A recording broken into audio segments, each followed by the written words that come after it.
Bueno, pues vamos a dar comienzo con esta mesa redonda, esta charla, que todavía está Víctor, que ya se va, que a mi juicio es la más importante y la más interesante. Y, y os comento por qué. ¿Vale? Se ha puesto como la España algorítmica y a mí me gustaría empezar con una pregunta muy importante relacionada con esta España algorítmica y quería empezar con la pregunta hacia vosotros. ¿La tortilla de patata con cebolla o sin cebolla? Me parece como la primera, o sea, importante. Yo con cebolla, mucho. ¿Cebolla? Con mucha cebolla. ¿Con mucha cebolla? Con cebolla. ¿Con cebolla? Cebolla. ¿Cebolla? Con cebolla. Con cebolla. Ya está claro, o sea, la tortilla de patata es con cebolla. Mesa de pensamiento único, no te conviene nada. Esa era la fácil. Ahora viene la difícil, ¿vale? Alguno por ahí me ha preguntado de qué es la mesa. Pues vamos a hablar de algoritmos, vamos a hablar de inteligencia artificial, de cómo afecta y dice, de cuñados. O sea, porque si hace unos años el mantra era el COVID, o sea, era todo el COVID, ahora el mantra del cuñado es la IA. Y entonces ahora todo lo hace la IA. Entonces, me gustaría lanzar la pregunta, y empezamos por ti, María. ¿El algoritmo hace sociedad? Yo creo que realmente todas las tecnologías hacen sociedad. El problema es que antes hablaba Víctor, ahora partimos de la base que ya hemos venido llorados, entonces ya a partir de aquí bien. Creo que el problema es cómo nos enfrentamos a todo eso, ¿no? Creo que todo lo vivimos como una amenaza. Yo vengo del mundo BIM, que supongo que hablaremos después, lo vemos como una amenaza para los puestos de trabajo, la IA la vemos como una amenaza para el puesto de trabajo, y yo creo que el problema realmente es ese, que no nos apoyamos de todo eso como un beneficio transversal, ¿no? Pero sí que estoy convencida de que hace sociedad. Creo que bien utilizada nos va a ayudar a gestionar muchas cosas de forma mucho más optimizada, pero no solo la IA, muchas otras cosas. Muchas otras cosas, ¿no? Pues yo creo que puede ser amenaza y no amenaza, depende cómo lo afrontemos, ¿no? Igual que la ponencia aquí magistral hace un rato, que es la actitud que tenemos hacia este cambio. Y la verdad que dedico toda mi vida a comunicar desarrollos tecnológicos, en innovar, en enseñar y investigar. Y hace 30 años teníamos que hablar de cómo cambiaba Internet, la sociedad, las formas de trabajar, comunicar, vivir, etc.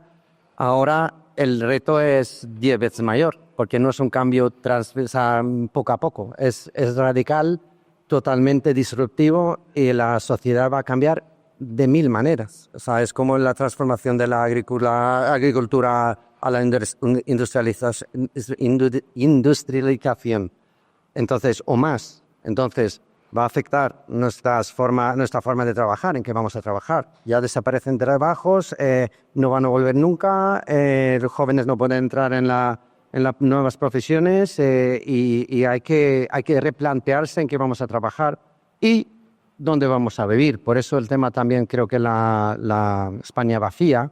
Yo creo que si lo vemos de una forma positiva podemos ver que hay nuevas formas de trabajar en nuevos trabajos que puede casar muy bien con repoblar la España vacía, porque no es necesario que todos ya vamos a las ciudades. Podemos también ir a vivir y trabajar en otros sitios. Así que yo creo que positivo. Eso luego hablaremos un poco de ello.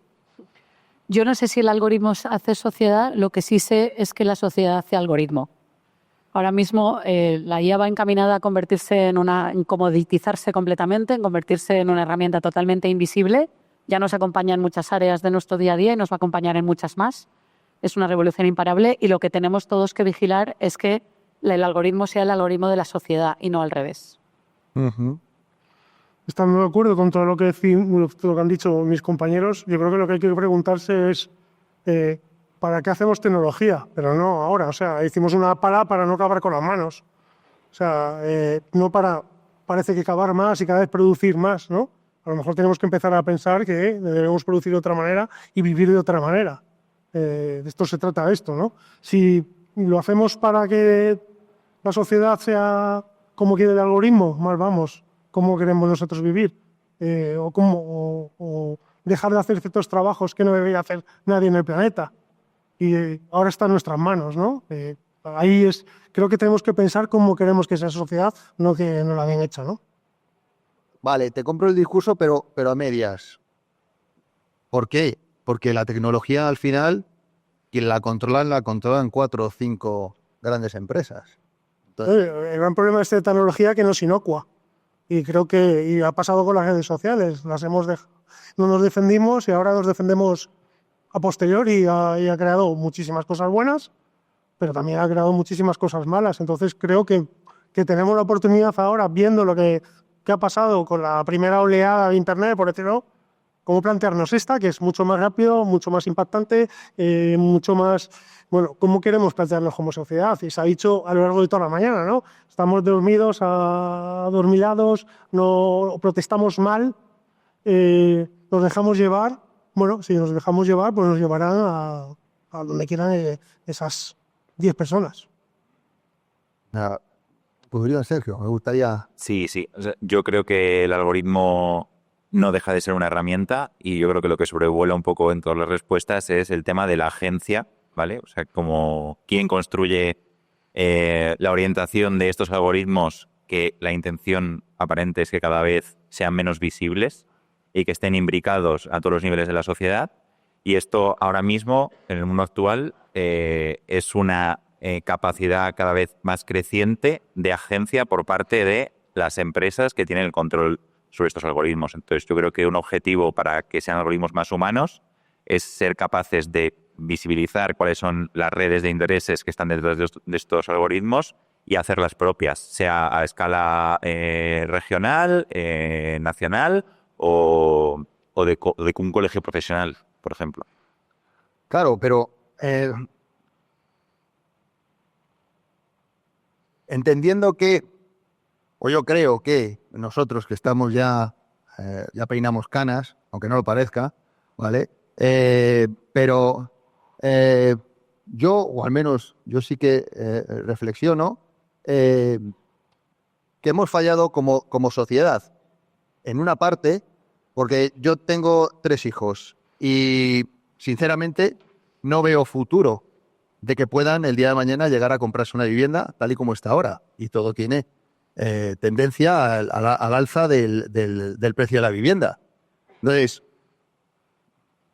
mis hijos asumen que no van a poder comprarse una vivienda. Entonces, el otro día, la mayor estaba preguntándole a ChatGPT cómo podría comprarse una vivienda. Entonces, me viene un poco al hilo de decir, ¿qué hemos hecho o qué puede hacer el algoritmo, una inteligencia artificial, para solventar todo el problema que llevamos acumulando? Porque ahora lo que tenemos hasta ahora, BIM parece que vino a solucionar todos los problemas y al contrario, pregúntale a cualquier jefe de obra qué ha hecho BIM por él. Entonces, ¿no creéis que hay 2 velocidades? Una que es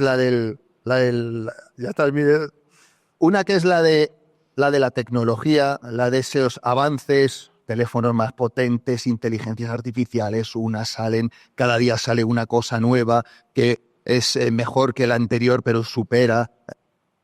Y luego tenemos otra realidad, que la realidad es la que es. O sea, el precio de la vivienda no baja.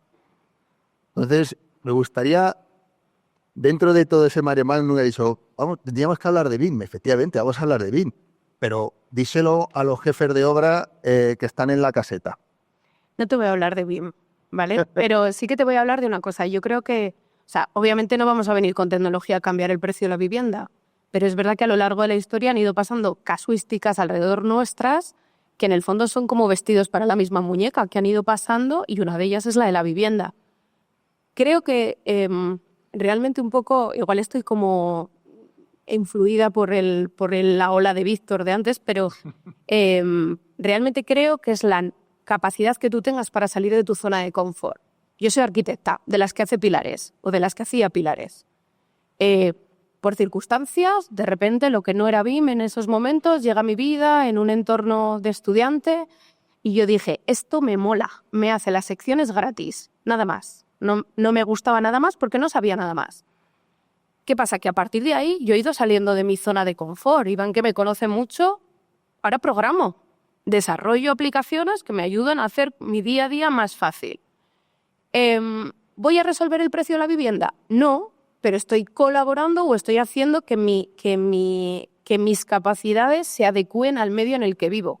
A partir de ahí, creo que no tenemos que estar pensando en cosas que no sabemos cómo van a venir, ¿no? Al final la IA, no sé si lo decía él antes, está suponiendo un cambio brutal que no creo que ninguno de nosotros llegue a imaginar cómo va a ser el futuro.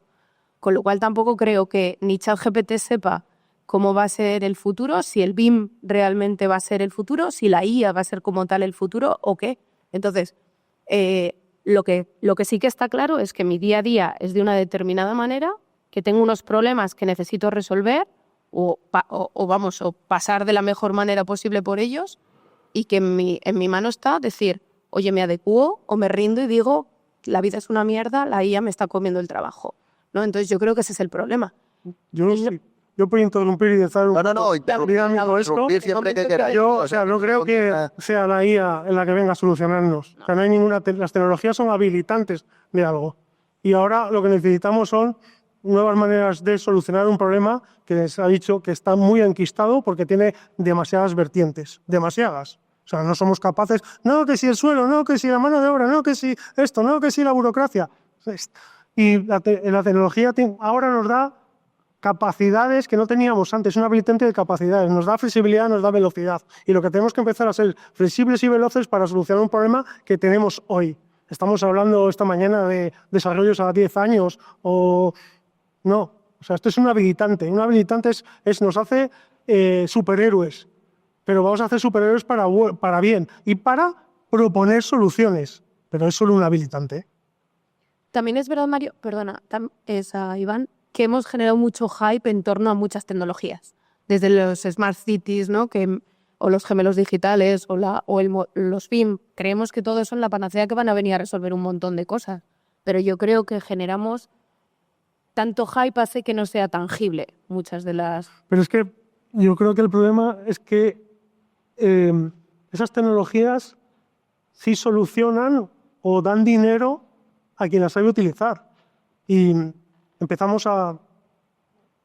Si tú ves Facebook que computa, mide cualquier cosa para ponerte el anuncio como quiere y lo utiliza, y es de la empresa en 20 años de las más grandes del mundo, que hemos hecho nosotros como sociedad para poder computar cosas nuevas y no medir la productividad en gano más dinero o menos dinero. Si podemos computarlos, hablo aquí también de cuestiones científicas, si empezamos a medir otras cosas y ponderarlas y ponerlas en ese cóctel que podemos hacerlo, pues ahí está la tecnología. Pero el problema es cuando sacamos esa tecnología, queremos ganar dinero mañana nosotros inventándonos un concepto, pero es que hay algunos que cogen, lo sacan y ganan dinero mañana y nos imponen los hechos consumados.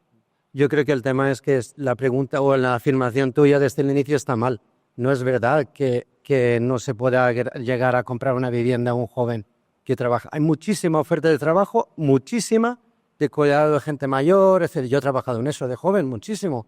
Y creo que es lo más humano también que hay, que ayudas a la gente. Si tú vas a un pueblo a 1 hora de Madrid, ya tienes un trabajo con un buen sueldo, te compras tu casa y vives fenomenal. Pero es un planteamiento que muchos no están dispuestos a aceptar. Pero creo yo que hay que replantear eso, porque todos no van a poder vivir de los beneficios del IA que genera Facebook, etcétera, etcétera, sino tenemos que revalorar lo que vamos a hacer. Nuestros hijos estudian periodismo, economía, no sé qué, por 5 años invirtiendo en eso, a lo mejor es una mala inversión. Tienen que buscar otro futuro, igual que hicieron generaciones, hace 3 o 4 generaciones, yendo de las ciudades, o sea, yendo del campo a las ciudades, viviendo al principio mal, pero construyéndose allí la vida. Me viene al pelo lo que dices, Estefan, porque en 2 de las mesas esta mañana he escuchado que, o sea, el mensaje que el 80% de las personas vivirá dentro de unos años en ciudades. Que no es verdad. Claro, pero ese es el mensaje que estamos trasladando. El mensaje que estamos trasladando es que tú no te vas a poder comprar una casa. El mensaje que estamos trasladando es que tú vas a tener un trabajo. O sea, y quizás todo eso condiciona la mente de los más jóvenes. Entonces, a lo mejor también, dentro de eso que tú también decías de intentar ser palanca de cambio y tal, a nosotros nos toca decir, no, es posible. O sea, se puede llegar a construir más barato. Tenemos que llegar a construir más barato. Bueno, yo creo que efectivamente el problema de la vivienda ahora mismo es un síntoma, no es la enfermedad. Es la demostración de una situación a nivel macro mucho más compleja, de una sociedad además que evoluciona y donde además nos tendríamos que preguntar si, porque España ha sido históricamente un país de propietarios, otros países no lo eran. Y porque además toda la sociedad nos parece indicar que prácticamente el sistema de consumo de las nuevas generaciones va a que todo se va a consumir como un servicio, incluida la vivienda. Esta mañana, yo no sé si me quería Araceli, que hay un rato que no la he podido escuchar, todo el contexto general del cohousing y del co-living es transformar la vivienda en un servicio, es un living as a service. Entonces, el problema, cuando yo digo que la vivienda no es el síntoma, no es la enfermedad, sino que es el síntoma, es que nos habla de una visión de conjunto mucho más compleja. Los americanos tienen una expresión muy divertida que es ¿cómo te comes un elefante? A trocitos, ¿no? Siempre y cuando tengas después la capacidad de digerirlo íntegramente.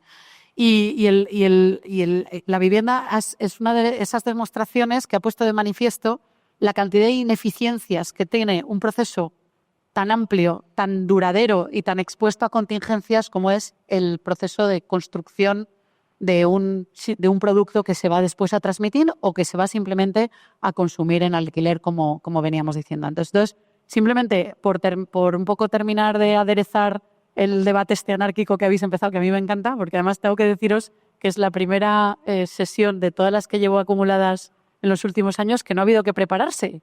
Es una mesa sin papeles, lo cual es estupenda, ¿no?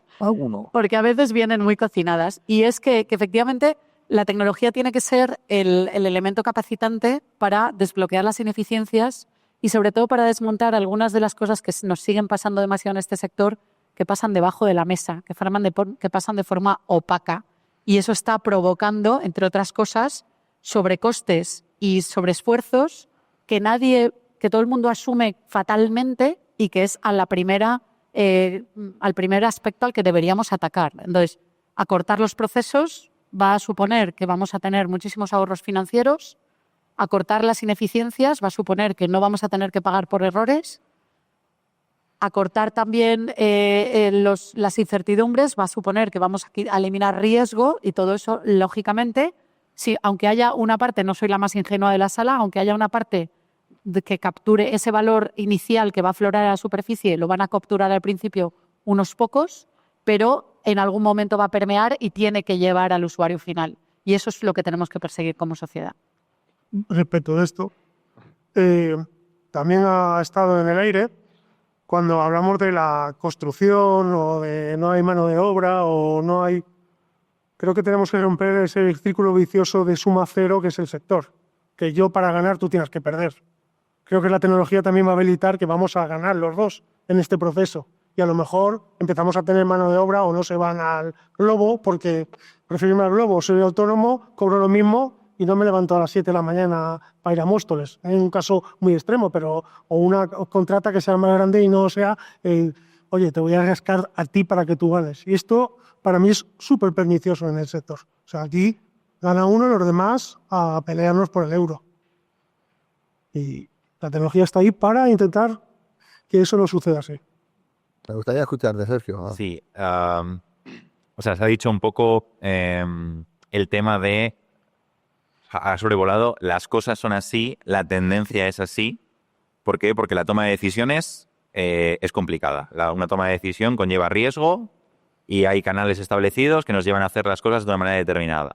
Creo que la tecnología, sea la IA o el algoritmo, como lo queramos llamar, tiene la capacidad para poner en foco en otros factores que nos abra un poco el campo de visión. O sea, nos movemos hacia el futuro, pero tenemos la capacidad de movernos hacia el futuro con las largas dadas y poder ver otras posibilidades que no sean lo que habíamos hablado. No digo que sea así, pero la concentración alrededor de las grandes ciudades, los modelos territoriales, los modelos de gestión del suelo.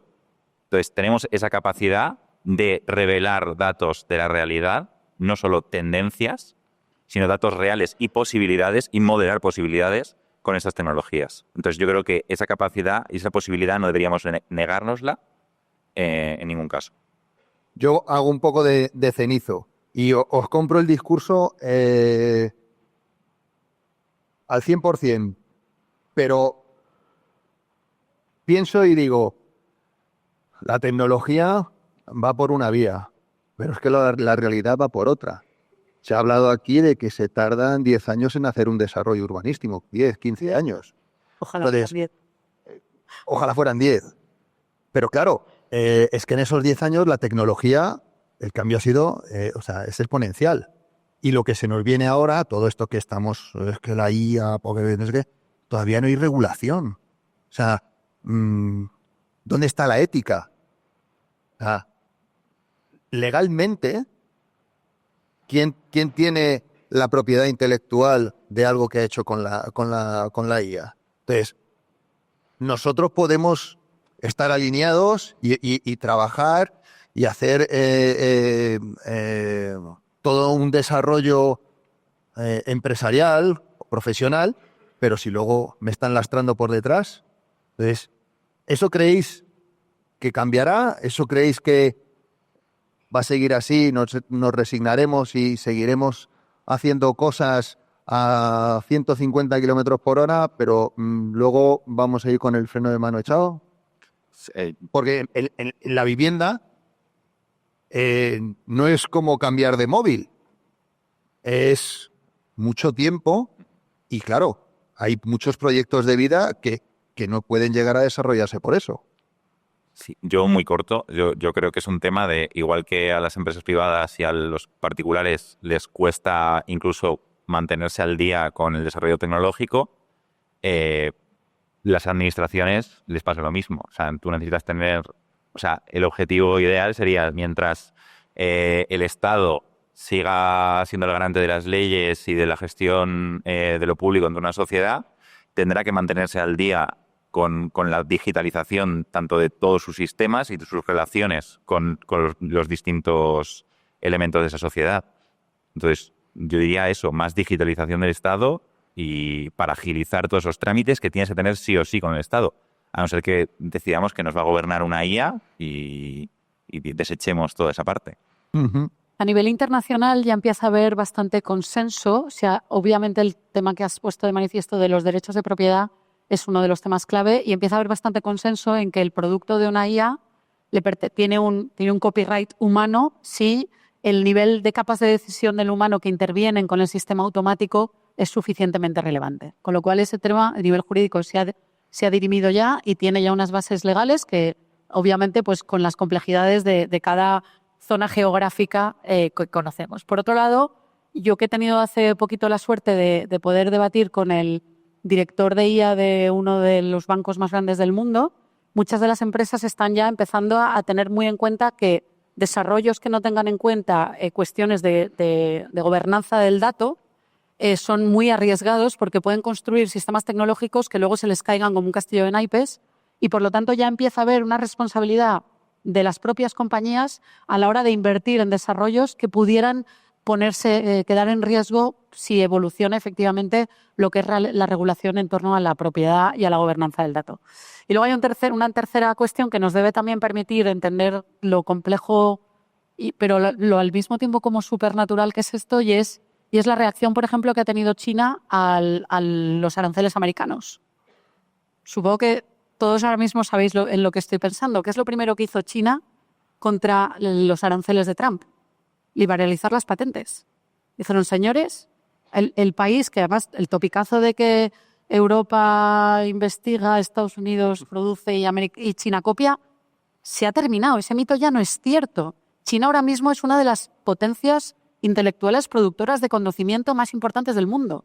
Y han frenado la instalación de una fábrica de B&D en Texas por miedo a que los americanos les copiaran. O sea, es como el mundo al revés. Entonces, ¿cómo ha reaccionado China a los aranceles americanos? Liberalizando sus patentes, diciendo, señores, no se preocupen, aquí está todo el conocimiento, que lo use el que quiera. Entonces, yo creo que a nivel, la sociedad es muy potente y es imparable, es un fenómeno en el que, y creo que todos ahora mismo tenemos la adrenalina a tope con la charla de Víctor, ¿no? Yo me quiero morir optimista, el bien triunfa, de una manera o de otra.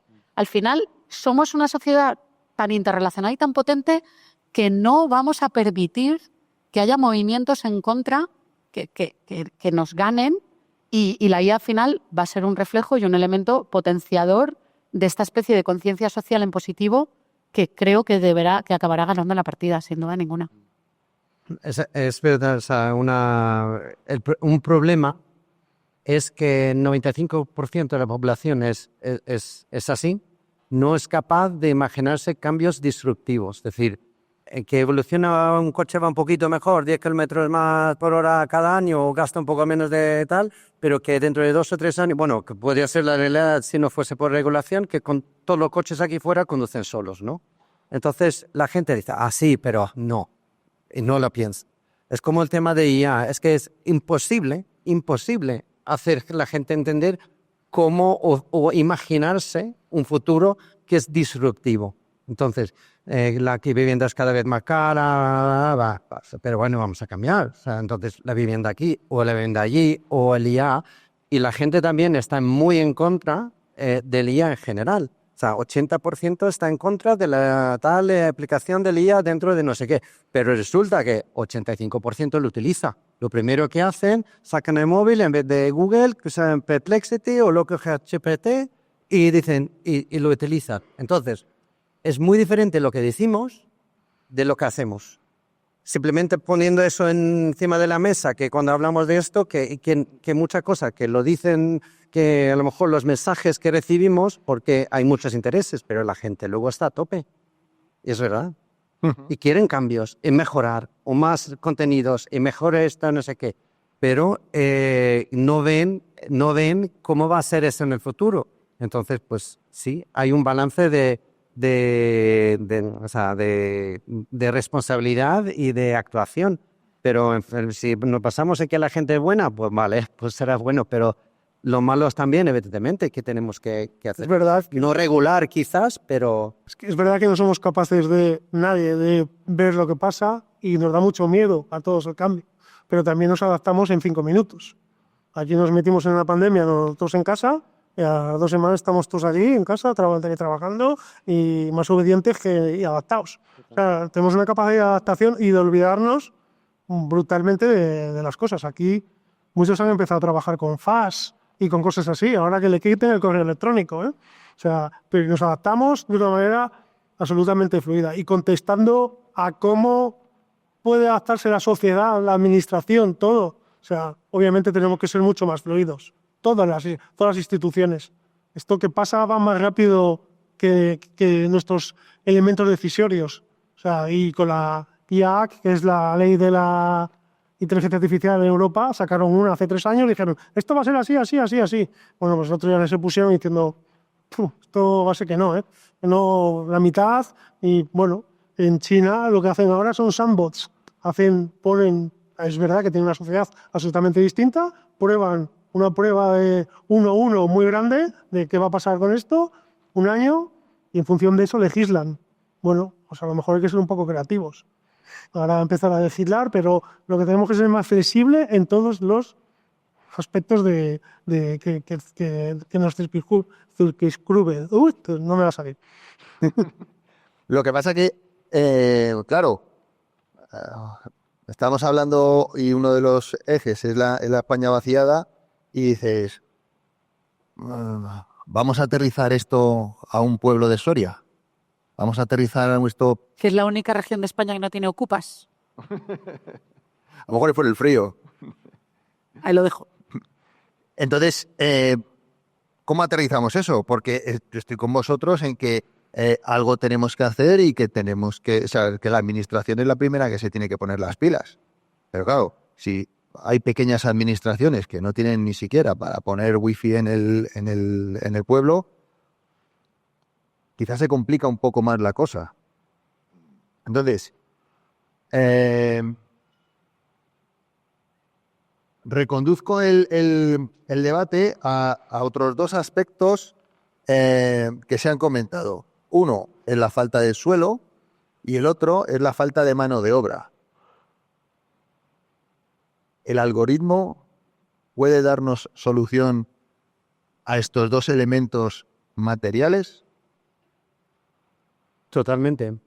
Las nuevas generaciones no van a poder trabajar como he dicho, ¿no? Economista, ni periodista, ni abogado, ni nada. O sea, y muchos de los que están ya trabajando en esos tipos de empleos es que estos van a desaparecer, se les van a despedir. Es así. O sea, porque sí es la consecuencia de implementar el IA que va a ser, para ser competitivos lo vamos a tener que hacer. Entonces, hay enormes bolsas de gente que puede trabajar en ese sector, por ejemplo, que es la construcción. Es verdad que tenemos que, o ellos creo, es que nosotros no le vamos a cambiar la mentalidad de los jóvenes. Ellos tienen que ver que un futuro importante es el tema de la construcción y sobre todo quizás la rehabilitación en zonas que no son urbanas, donde pueden rehabilitar de una manera muchísimo más eficiente y construir viviendas y vender o lo que sea. O sea, yo creo que hay mucho nuevo negocio ahí. Y falta mano de obra, quizás falta mano de obra con ganas. Pero cuando tienes que comer, yo creo que eso va a ser un reto para el futuro. Sí, totalmente de acuerdo. Y el algoritmo va a generar eso, porque va a quitar los puestos de trabajo que llevamos 100 años pensando que son eternos o 50. El programador no, 20, pero también va a desaparecer. Y tiene que empezar a ponerla de... Claro, porque el comentario de Cuñado de Barra es, bueno, pues esto se montan fábricas, claro, como aquí que no lo corroboren, es como si montar una fábrica fuese muy fácil. O sea, me parece que aquí la gente monta fábricas para construir viviendas de forma fácil, pero quizás, ya os digo, yo creo que primero, que deberíamos sentirnos orgullosos de a lo que nos dedicamos. O sea, yo siempre recuerdo que decía que cuando la construcción era el motor uno de los motores del Producto Interior Bruto, en la economía, era la construcción. Pero cuando esto empezó a caer, éramos el ladrillo, ¿no? Como lo más despectivo el ladrillo. Y yo creo que, de algún modo, todos estamos implicados en esa falta de motivación que ahora parece que empieza a resurgir. Si la construcción industrializada, pues el bálsamo de Fierabras. Pero creo que deberíamos sentirnos orgullosos y transmitir ese mensaje, yo creo, también a los jóvenes. O sea, yo creo que no hay cosa más bonita, o al menos a mí de una cosa que tienes en la cabeza, la diseñas, la construyes, vive gente y cumple sueños. O sea, entonces, ¿no pensáis, y entono yo el mea culpa, que con algoritmo o sin algoritmo hemos caído en un encefalograma plano en el cual nos hemos metido, vamos haciendo cosas, pero no hemos sabido transmitir los primeros a nuestros hijos, oye, estudia esto, porque tú lo has dicho, o sea, a lo mejor de arquitecto no, pero un chaval que estudie fontanería, que estudie albañilería o que estudie cualquier oficio manual, va a tener más trabajo que uno que no. En San Francisco pagan más al fontanero que al programador. Pero es verdad. Uh-huh. A mí siempre me gusta hacer una diferencia muy clara entre trabajos y tareas. Son dos cosas completamente distintas, ¿no? El trabajo es una actividad por la que te remunera y las tareas son, pues, la actividad concreta, específica que acompaña a ese perfil profesional.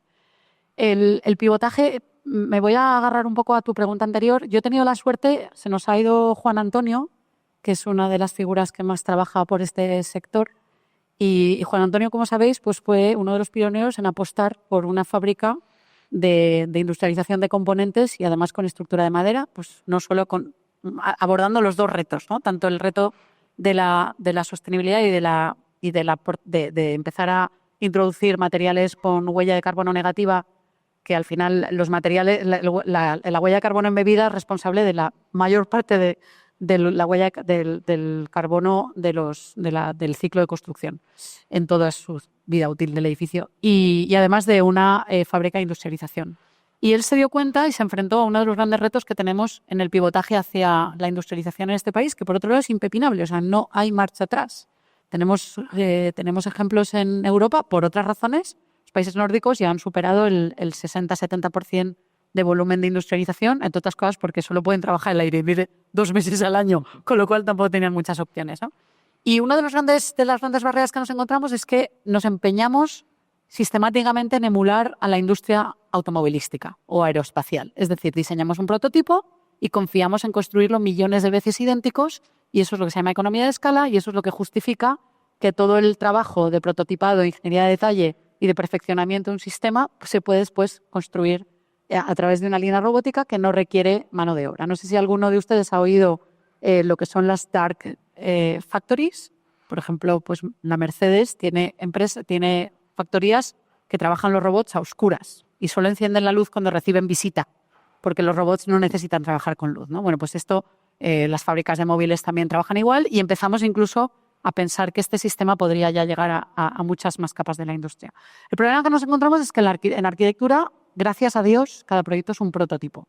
Y por lo tanto, todas esas economías de escala, esos sistemas de construcción repetida, lo hablaba hace un momento con mi querida Ángela, no nos funcionan, porque nos resistimos a vivir en cajas de zapatos, nos resistimos a vivir. Nadie podría imaginar que de repente tú encargas un coche y vas a buscarlo y el espesor del aislamiento de la carrocería es distinto si lo vas a conducir en Suecia o lo vas a conducir en Málaga, ¿no? Y sin embargo, obviamente es algo que le exigimos. Y yo creo que una de las grandes oportunidades y uno de los grandes descubrimientos que hemos podido nosotros hacer este año es que lo que la tecnología habilita es la producción en masa de piezas únicas, la hiperpersonalización. Y eso nos abre una vía a entender que la construcción puede pivotar hacia la fábrica, que podemos imaginar un futuro no muy lejano donde elementos y componentes se fabrican en industrias y se ensamblan en obra y, ¿por qué no?, los ensamblan robots sin renunciar a la mayor palanca de valor que es la arquitectura en sí misma. Y el otro ejemplo que le debemos atribuir también a Juan Antonio como gran mérito, Juan Antonio a través del clúster de la edificación puso en marcha un think tank para intentar entender si podíamos trasladar alguno de los casos de éxito del diseño computacional, de la arquitectura generativa, de la IA aplicada al diseño de proyectos a la fabricación del suelo. Y lo primero que hicimos fue un diagnóstico de decir, oye, ¿cómo se fabrica suelo en España? Y yo creo que a nadie ahora le va a sorprender si le digo que el 85% de las actividades de fabricación de suelo no son automatizables, entre otras cosas, porque dependen de ineficiencias propias del mecanismo, de la cantidad de interlocutores, de que la información está dispersa, es contradictoria entre el catastro, el registro, la confederación hidrográfica de turno. Entonces, lo primero que dijimos fue, oye, a lo mejor es que hay que empezar por ver, todos estos procesos deberían vivir de fuentes de información comunes, de estar ya contrastados previamente. No puede ser que luego se cree una junta de compensación y haya todavía un tío litigando por 5 metros cuadrados o 5 centímetros del INDE que te paran todo el proceso, ¿no? Entonces, antes de poder abordar herramientas tecnológicas, hay que bajar a algo tan sencillo como decir, oye, ¿cómo podemos implicar estos procesos? ¿Cuántos interlocutores tenemos? Y cómo la administración, que al final la administración somos todos, la administración es una entelequia. Una administración para sacar un concurso de venta pública precomercial de un desarrollo tecnológico puede tardar 5 o 6 años en redactar las bases. Para ese momento la tecnología probablemente ya queda obsoleta, ¿no? Yo, por retomar lo que decías, el sector de la construcción es un sector, no es una industria. Y la comparación con el automóvil, a mí sí me parece buena. Aquí no se venden, bajan 5 coches de venderse y ya hay el plan PIB, el plan no sé qué, cómpralo, te lo doy gratis, no sé cuánto, no sé qué. Aquí en el 2008 se fue un sector a la mierda, totalmente, y salimos a la calle, nos quejamos como sector. Somos un sector acordeón que absorbe las cosas cuando hay bonanza muy bien, todos ricos, y te lo cobro más caro y me aprovecho porque sé que van a venir. Y tenemos que pasar a ser una industria. Para hacer fábricas tienes que vender baños todos los días. Todos los días. Todos los días. Porque te has montado una fábrica que vale no sé cuánto y tienes que vender a 30 años.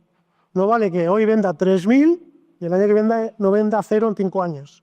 Y si no cambiamos eso, tampoco vamos a pensarlo. No vamos a cambiar nada. O sea, tenemos que pasar de sector a industria.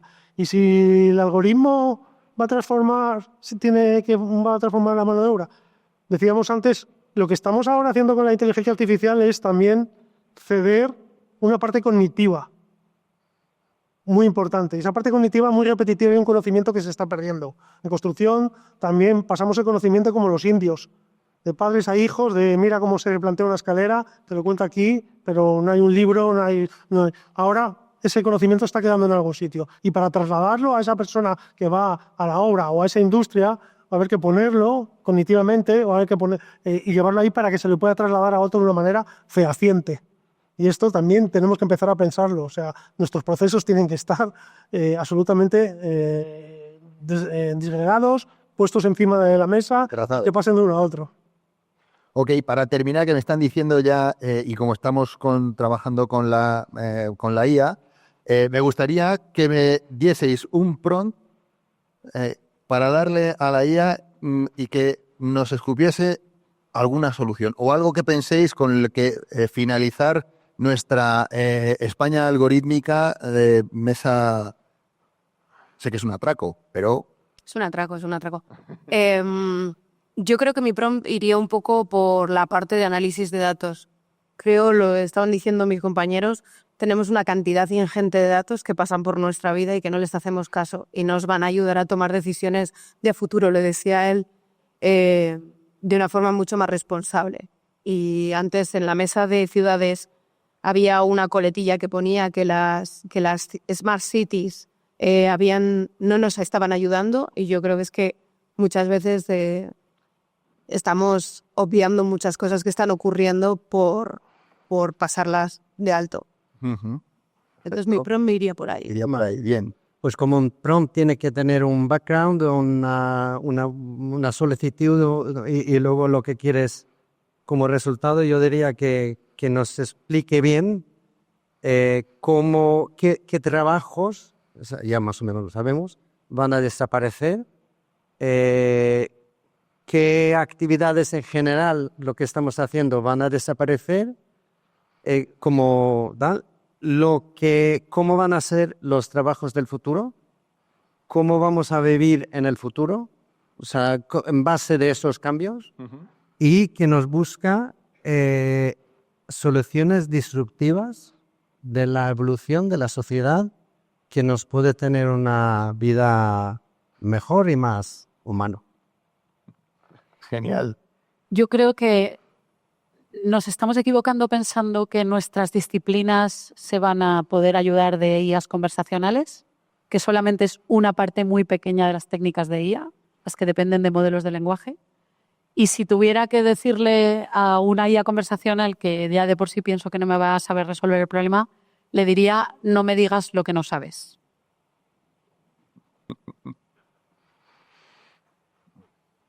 Pues es una pregunta bastante complicada, pero yo le diría cómo se puede medir lo que ya medimos y cómo se puede medir lo que no sabemos medir para empezar a medirlo para ver cómo impactamos. Pero hay ya también otro que es, oye, ¿cómo empezamos a hacer esa gobernanza de datos y organizamos todos los datos que tenemos para que vayan rápido? Que es lo primero que hay que hacer, ¿no? O sea, ese es el primero que haría, ¿eh? O sea, que las cosas fluyan, que es lo primero que hay que hacer con una IA, o meterle un contexto, organizarle, mira, esto es así, porque si no avanzamos. Pues yo acabo un poco aterrorizado. O sea, soy el más joven de la mesa y... Eso es mentira, ¿eh? Sin ofender, ¿eh? Bueno, Estoy castigado, pero... es un hecho. Bueno, le preguntaría al LLM si soy el más joven de la mesa, a ver qué me responde. Yo creo que se ha dicho muchas cosas como que van a ocurrir. Hay que ver si van a ocurrir. Y la gran pregunta es si queremos que ocurra como sociedad y como seres humanos. O sea, yo prefiero contratar a un abogado a un LLM de la corporación X para que me defienda en cualquier contingencia legal que tenga. Entonces hay un tema del trato humano, el aislamiento hacia el que tendemos con sistemas pues, de entretenimiento en casa, el flujo de información que manejamos, que igual no es deseable. No lo sé, yo pregunto, creo que tienes una reflexión global, pararnos, ¿vale? Dejar de estar anestesiados y decir, oye, ¿y esto para qué?